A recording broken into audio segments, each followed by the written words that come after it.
अस्सलाम वालेकुम। एक पाव से ज्यादा ये है हमारे पास चिकन बोनलेस।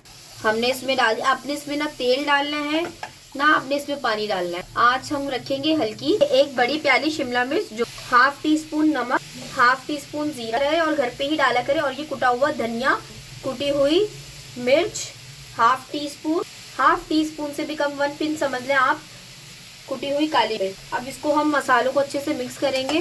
कलर चेंज हो चुका है, 5 मिनट हो चुके, ढककर 10 मिनट के लिए पकाएंगे। देखिए 10 मिनट हो चुके हैं। आपने तेज आंच के ऊपर नहीं करना है, देखिए पानी छोड़ दिया। अब इसी पानी में इसको हम दरमियानी आंच के ऊपर पकाते पकाते रोस्ट कर लेंगे और हमारे चिकन को बिल्कुल गला लेंगे। तो इसको हम रेशा कर लेंगे। इसको हमने निकाल लिया है। अब इसको हम हाथों की मदद से या चम्मच की मदद, जैसे भी आप कंफर्टेबल हो, चिकन का हम बिल्कुल रेशा कर लेंगे। 3 टेबल स्पून मायोनीज को फिल करते हैं। एक शीट ले ली है ऐसे, और पट्टी तोड़ के इसके हम सेंटर में रखेंगे। इस स्टफिंग को लंबाई में, और ये जो हमने पट्टी रखी थी ना, इसके ऊपर फैला देंगे। साइडें बंद करनी है।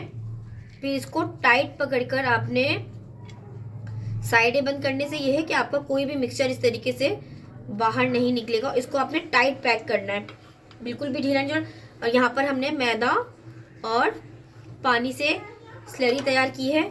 अब ये देखिए इसके ऊपर इस तरह से हम इसको पैक कर लेंगे, ऐसे बिल्कुल नॉर्मल पानी जैसा हमने इसको, ये देखें आप समझ गए इसकी थिकनेस कितनी है। इतने पानी में इस तरह से हमने मैदे और पानी का मिक्सचर रेडी किया है। ब्रेड क्रम्ब में रोल करेंगे। ये हमारे इस तरीके से रोल सारे हम रेडी कर लेंगे।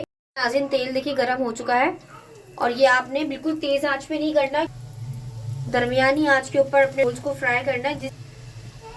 सूरत कलर आ चुका है। अब इसको हमने, ये देखिए कितना क्रिस्पी हो चुका है ये। इसको अब हम डिश आउट कर लेंगे। रोल हमारे बिल्कुल रेडी है। लेकिन सब्सक्राइब शेयर जरूर कीजिए और रेसिपी को ट्राई कीजिए। इंशाल्लाह मिलते हैं आपके साथ नेक्स्ट वीडियो के अंदर। जब तक के लिए अपना ख्याल रखिएगा। अल्लाह हाफिज।